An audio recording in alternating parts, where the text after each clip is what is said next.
여러분들을 축복합니다. 21절 말씀을 다시 한번 읽겠습니다. 너는 또 온 백성 가운데서 능력 있는 사람들 곧 하나님을 두려워하며 진실하며 불의한 이익을 미워하는 자를 살펴서 백성 위에 세워 천부장과 백부장과 50부장과 10부장을 삼아 그들이 때를 따라 백성을 재판하게 하라. 큰 일은 모두 내게 가져갈 것이요 작은 일은 모두 그들이 스스로 재판할 것이니 그리하면 그들이 너와 함께 담당할 것인즉 일이 내게 쉬우리라. 아멘. 우리는 교회를 세 가지의 의미로 정의를 합니다. 먼저는 하나님의 백성으로서의 교회이지요. 하나님의 백성으로서의 교회의 모습은 여기에 예배가 있습니다. 그래서 늘 예배를 통하여 하나님 말씀하시고 그 말씀을 듣는 거룩한 공동체 그 무리들이 바로 교회입니다. 두 번째는 하나님의 성전으로서의 교회입니다. 하나님의 성전으로서의 교회라는 의미는 교회 안에는 항상 성령이 거하신다는 그런 의미인 것입니다. 그래서 교회에서 성도들이 모여서 예배드리는 이 시간 성령님은 항상 이곳에 임재하셔서 우리 예배 가운데 거하시고 또 우리가 예배 드리는 모습을 보시고 기뻐하시고 은혜 줄 자에게 은혜 주시고 긍휼을 베풀 자에게 긍휼을 베푸시고 복을 부어주실 자에게 복을 주시는 것입니다. 그래서 교회를 더럽히는 것은 성전을 더럽히는 것이며 성전을 더럽히는 것은 교회의 몸이신 예수 그리스도를 더럽히는 행위이기 때문에 하나님께서 성전을 더럽히는 것을 굉장히 싫어하십니다. 그래서 예수님께서도 예루살렘 입성하시고 나서 제일 먼저 찾으신 곳이 바로 성전이었고 그 성전에 대해서 청결하시는 그런 모습을 보게 됩니다. 그것은 바로 하나님의 성전으로서의 교회의 의미를 우리에게 말씀해 주기 위함입니다. 그리고 세 번째는 그리스도의 몸으로서의 교회입니다. 이 말은 교회 내에는 다양한 지체가 있다는 그런 의미입니다. 몸에 수많은 지체가 있듯이 교회도 그러한 곳이 바로 교회다. 오늘 본문 말씀을 보면은 어찌 보면 이드로가 모세에게 제안했던 이스라엘 공동체를 이끌어 나가는 과정 속에서 천부장, 백부장, 50부장, 10부장 제도를 갖다가 그에게 제시합니다. 이것은 너뿐만 아니라 네가 이끌고 나가는 이 이스라엘 공동체 안에는 하나님을 위해서 또 네가 일을 하는 일에 있어서 많은 도움이 될 수 있는 많은 지체들이 있다는 의미입니다. 이런 의미에서 바라보면 오늘 이드로가 모세에게 제안한 이 내용은 세 번째 말씀해 주셨던 지체로서의 그리스도의 몸으로서의 교회, 이런 의미가 이 속에 포함되어 있는 것입니다. 사실 어느 누구보다도 여기에 대해서 민감한 사람은 바로 사도 바울이었지요.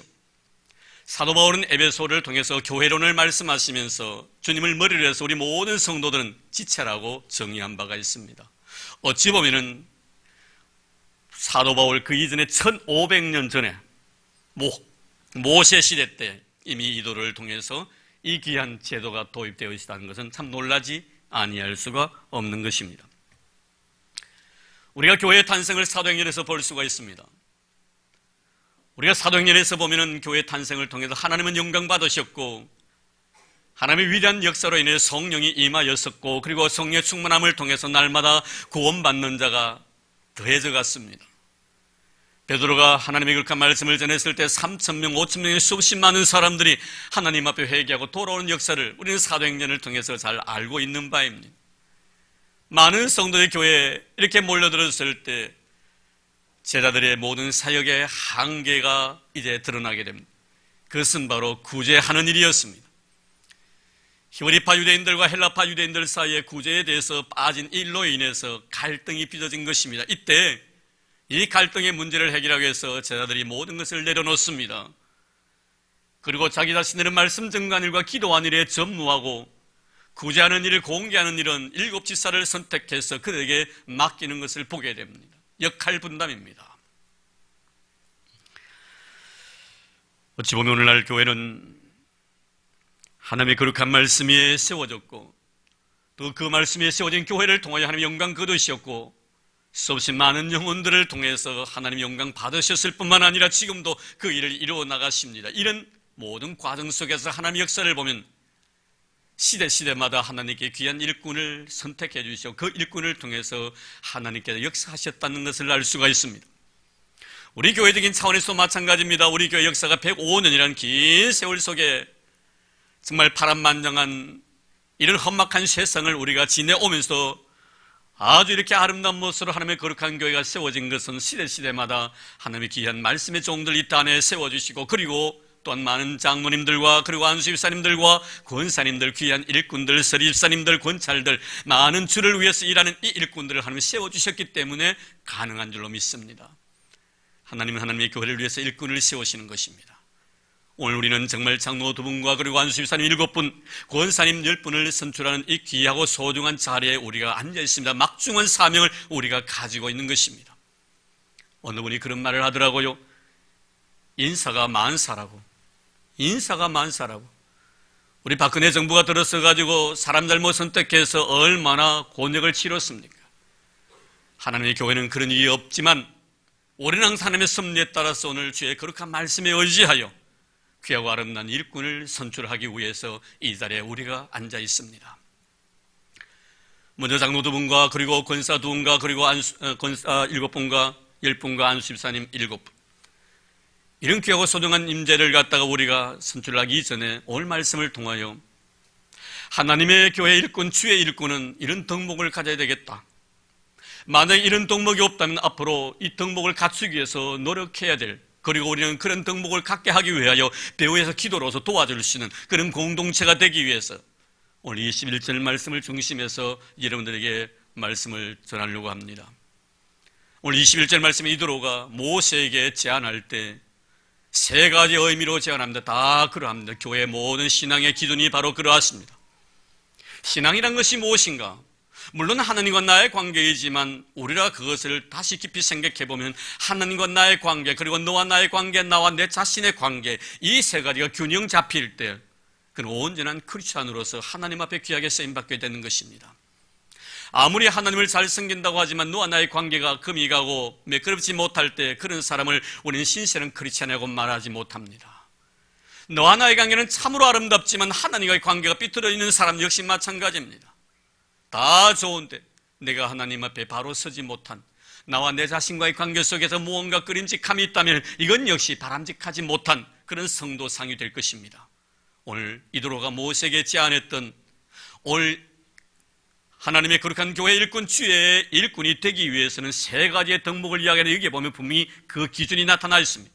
먼저는 하나님과의 관계, 2번째는 너와 나의 관계요, 3번째는 너 자신과의 관계.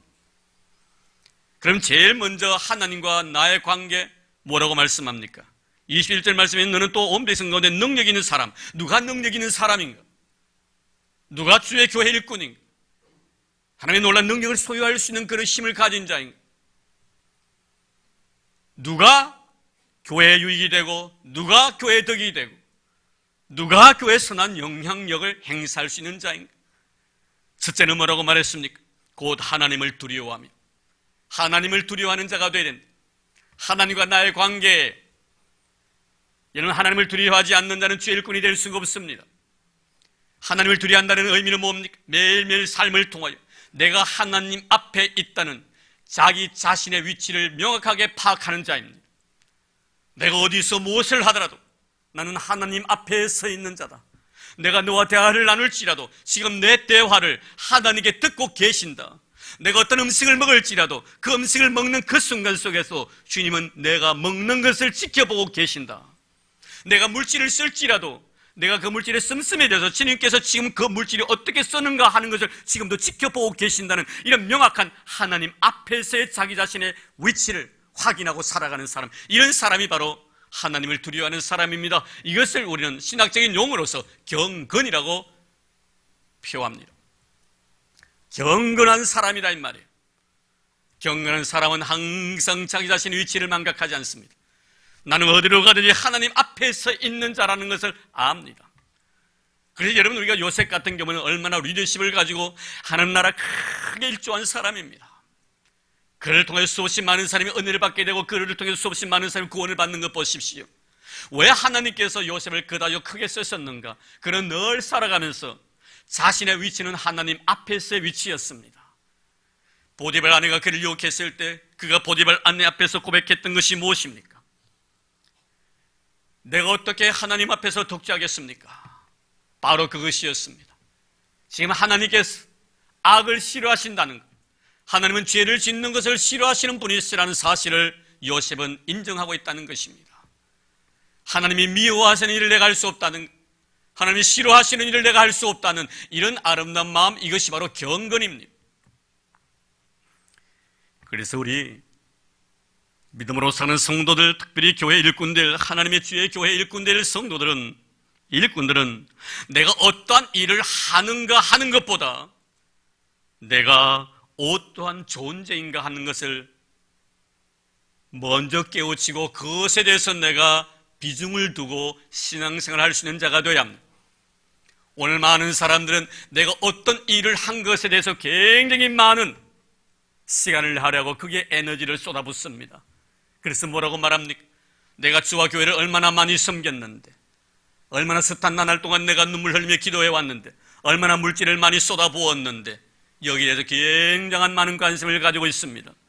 그러나 하나님이 원하시는 바는 무엇입니까? 내가 하나님 앞에 어떤 일을 했는가가 중요한 것이 아니라 내가 그 일을 할 수 있도록 은혜 베푸신 하나님 앞에서 나는 과연 어떤 존재인가 하는 겁니다.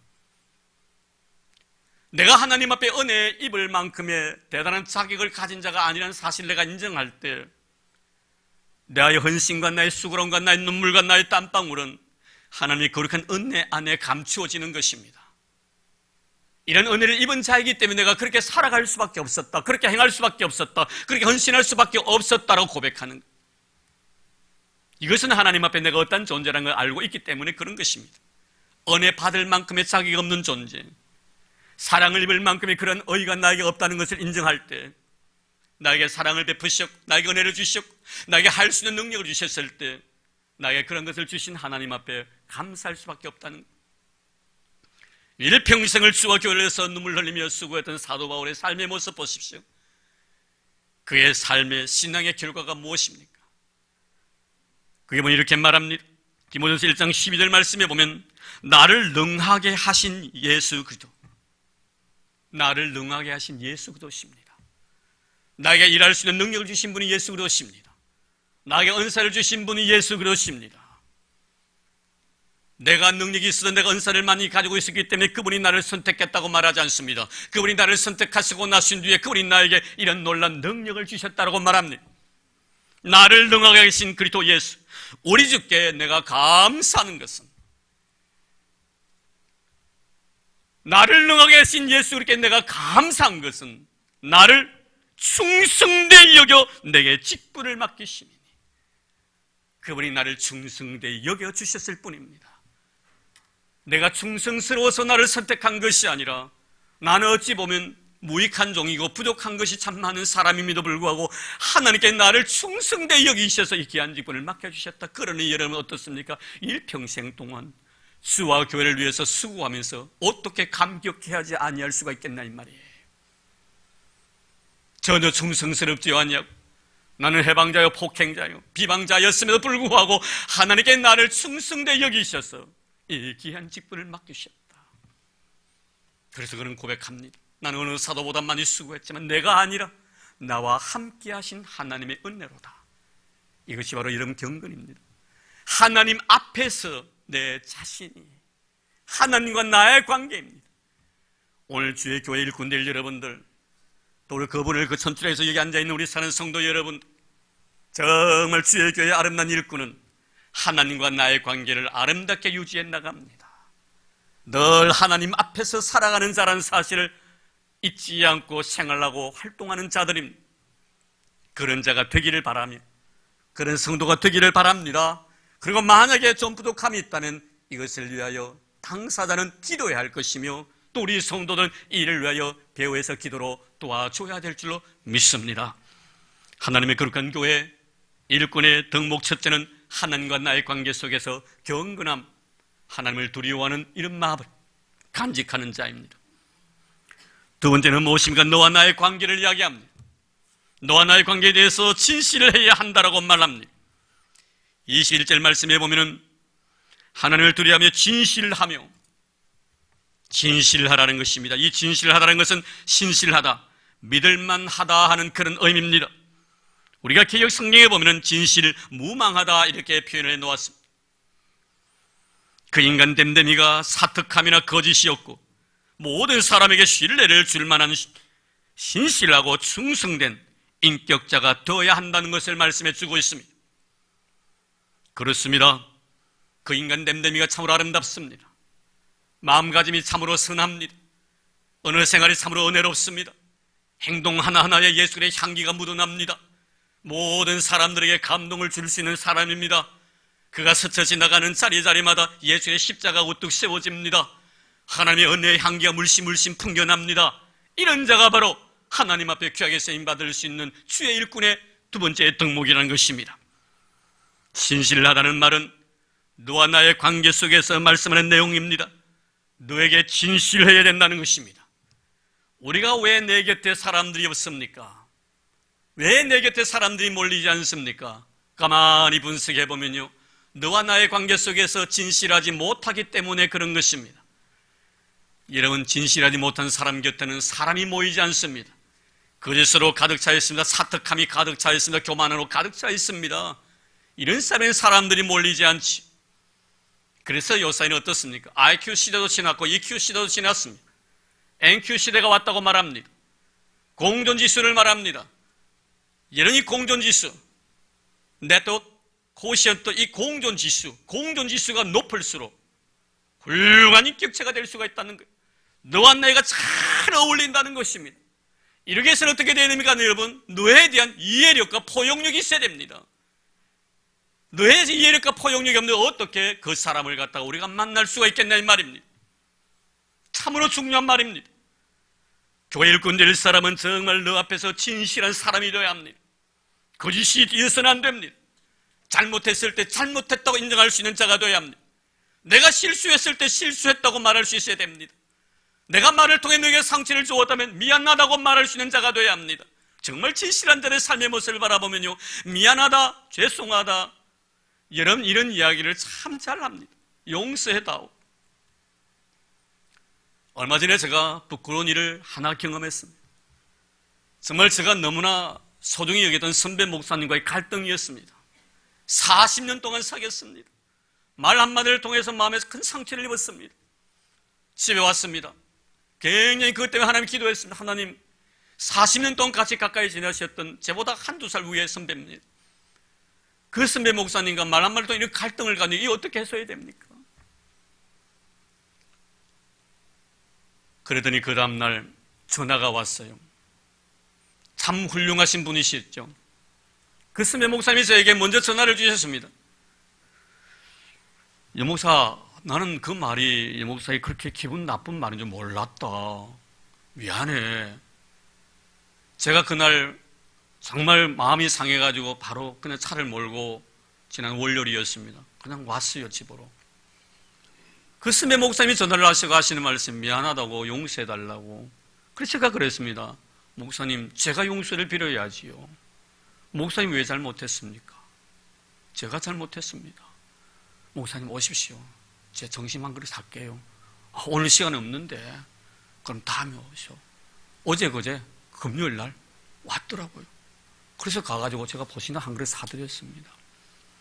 참 여러분, 이런 것을 통해서 제가 느낀 것이 뭐냐면은 정말 신실한 믿음의 사람은 선배고 후배고를 따지기 전에 미안하다, 죄송하다, 잘못했다, 용서해달라 이런 이야기를 쉽게 할 수 있는 사람, 신실한 사람이에요. 나는 앞으로 우리 교회 지도자들이, 중직자들이, 앞으로 귀한 일꾼 직분을 맡아야 될 사람들은 이런 이야기를 잘 할 수 있는 그런 영성을 간직한 여러분 되기를 주의 이름으로 축복합니다. 이런 사람이 되어야 합니다. 포용하고 이해할 수 있는 넓은 가슴을 안고 신실한 마음으로 다가서는 것입니다. 우리는 성경 말씀에 이런 사람들이 참 많이 있습니다. 예수님이 특별히 나다나엘을 사랑해 주셨습니다.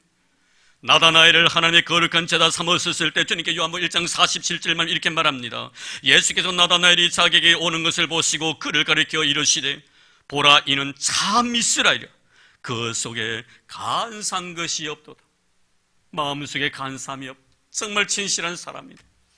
사랑하는 성도 여러분, 우리 모두는 하나님 앞에서 너와 나의 관계가 진실해야 되겠지만 특히 오늘 일꾼으로 선출되는 여러분들은 더 진실해야 합니다. 만약에 너와 나의 관계 속에서 거짓이 있었고 진실하지 못한 것이 있다면 앞으로 정직하고 진실하게 노력해야 되겠지만 우리의 성도들 역시 그들이 더 정직하고 더 진실한 사람이 되기 위해서 배후에서 기도로 도와줄 수 있는 그런 아름다운 사랑의 공동체가 되기를 주의 이름으로 축복합니다. 너와 나의 관계 속에서는 진실하라. 그리고 마지막에 뭐라고 말씀합니까? 불의한 이익을 미워하는 자가 되어야 된다. 21절 세 번째 보니 불의한 이익을 미워하는 자를 살펴서 백성 위에 세워 불의한 이익을 미워하는 자가 되라. 이 말씀 무슨 뜻입니까? 내 개인의 유익을 위하여 부당한 방법으로 이익을 취하는 자가 되어서는 안 된다. 다 우리가 쉽게 말씀을 드리고 싶은 것은 내 유익을 위해서 형제 눈 속에 눈물을 흘리게 해서는 안 된다. 내가 이익 보기 위해서 상대방에게 손해를 끼치는 자가 되어서는 안 된다. 내가 웃기 위하여 상대방의 눈에서 눈물을 흘리게 하는 자가 되어서는 안 된다 이 말입니다. 내가 의인 되려고 너를 죄인 만들어서는 안 된다 이 말입니다. 이런 자는 결코 교회의 리더가 될 수가 없다는 것. 내가 손해볼지언정 너에게 유익을 줄 수 있는 사람이 되어라. 내 자신 앞에서 정말 하나님 앞에서 정직한 이런 믿음의 삶을 살아가야 된다 이 말씀입니다. 불의와 타협하지 아니하는 사람입니다. 불의는 무엇입니까? 하나님을 해롭게 하는 행위가 바로 불의입니다. 이런 일에 대해서 멀리할 수 있는 자, 이런 것에 대해서 혐오스럽게 생각하는 자, 이런 자가 되라고 말씀하고 있습니다. 오늘 우리의 모든 삶을 바라보면 어떻습니까? 나에 대해서는 얼마나 관대한지, 그러나 너에 대해서는 너무나 냉정한 우리의 모습들, 하나님은 결코 그런 자를 교회를 리더로 삼지 않습니다. 하나님께 교회 리더를 삼으시는 분은 어떤 분이십니까? 나에 대해서는 너무나 냉정해요. 나의 실수 하나 용납지 않습니다. 내 죄 하나 그대로 지나가지 않습니다. 철저하게 하나님 앞에 무릎 꿇고 눈물 뿌리며 회개합니다. 하나님, 나는 참으로 못난 사람입니다. 나는 참으로 허물이 많은 사람입니다. 나는 참으로 잘못이 많은 사람입니다. 나는 어느 누구보다 죄 많은 사람입니다. 늘 자기 자신을 하나님 앞에 성찰합니다. 그러면서 형제에 대해서는 관담을 마음을 가집니다. 그럴 수 있다라고 생각합니다. 나라면 저것보다 더 했을 것이라고 생각합니다. 이런 자가 바로 자기 자신의 유익을 위해서 사는 자가 아니라는 것입니다. 오늘 교회의 리더가 되기 위해서는, 교회 지도가 되기 위해서 불의한 이익을 미워하는 자가 되라. 오늘 사는 성도 여러분, 우리는 하나님의 거룩한 실존 앞에 우리를 세웁니다. 그리고 하나님께 피로 값주고 사신 이 교회의 아름다운 일꾼을 지금 하나님께서 세우실 계획을 가지고 계십니다. 누구를 통해서? 저와 여러분들을 통해서 하나님은 지금 일하시기를 원하시고 계십니다. 바라건대 말씀의 요구대로 하나님의 교회의 일꾼, 주의 일꾼이 될 사람은 하나님을 경외하는 자가 되어야 합니다. 그렇게 된 줄로 믿습니다. 앞으로 그렇게 되어갈 줄로 믿습니다. 그리고 너와 나의 관계 속에서는 진실하십시오. 그리고 내 자신에게는 정직하십시오. 불의를 용납지 마십시오. 내 개인의 유익을 위해서 형제에게 아픔을 주는 자가 되어서는 안 됩니다. 말 한마디를 통해서 형제의 가슴에 못을 박는 자가 되어서는 안 됩니다. 그가 내 가슴에 못을 박음으로 그가 기뻐할 수만 있다면 그의 기쁨을 위하여 얼마든지 내 가슴을 열어 제치고 못을 박으라고 말할 수 있는 자가 되어야 합니다. 이럴 때 하나님께서는 이들을 통해 영광 거두실 것이고 이런 일꾼들을 통하여 하나님의 거룩한 교회를 든든히 세워가실 것입니다. 오늘도 하나님의 은혜가 이런들과 함께 하기를 바랍니다. 그리고 또 선출될 아름다운 일꾼들에게도 함께 하기를 바랍니다. 주의 은혜와 축복이 우리 교회 영원토록 떠나지 않는 그런 은혜가 있길 주의 이름으로 축원합니다. 하나님 감사합니다. 오늘 주신 귀한 말씀을 통하여서 하나님의 일꾼으로서 갖춰야 될 덕목을 생각해 보았습니다. 하나님을 경외하며 진실하며 불의한 이익을 미워하는 자가 되라고 했습니다. 하나님, 우리 모든 성도에게 이런 아름다운 은혜 주신 것 감사드리오며, 특별히 오늘 선출될 하나님의 귀한 종들에게 이런 은혜를 베풀어 주시옵소서. 그리하여 착하고 충성된 종으로서 하나님 앞에 아름답게 쓰임받을 수 있도록 은혜를 더하여 주옵소서. 이제 헌금을 위해서 기도드립니다. 하나님, 귀한 예물 드리옵니다. 가슴의 예물을 꼭 안아봅니다. 물질만이 아니라 내 마음도 드리고 싶어서입니다.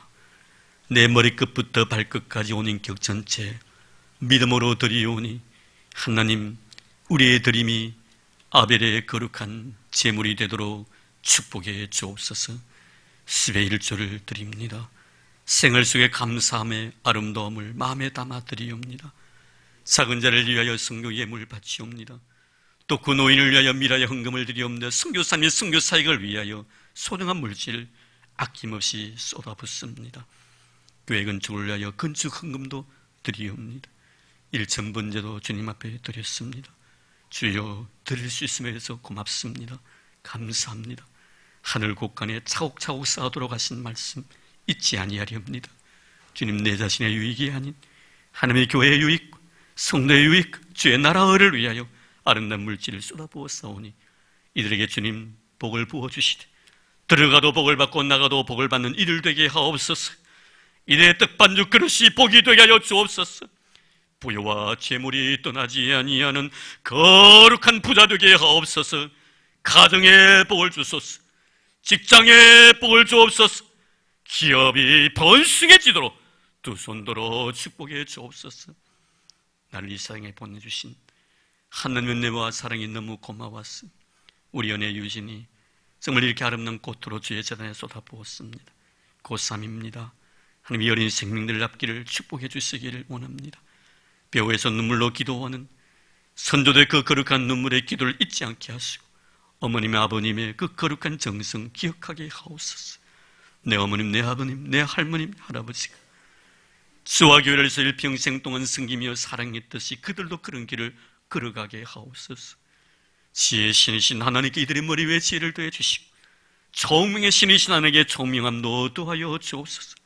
잘되게 하소서. 형통케 하옵소서. 이들이 걸어가는 길을 어느 누구도 가로막지 못하게 하시고 시온의 대로처럼 열려지게 하여 주시옵소서. 만복의 근원 되신 예수님 이름으로 감사하며 기도드리옵나이다. 아멘.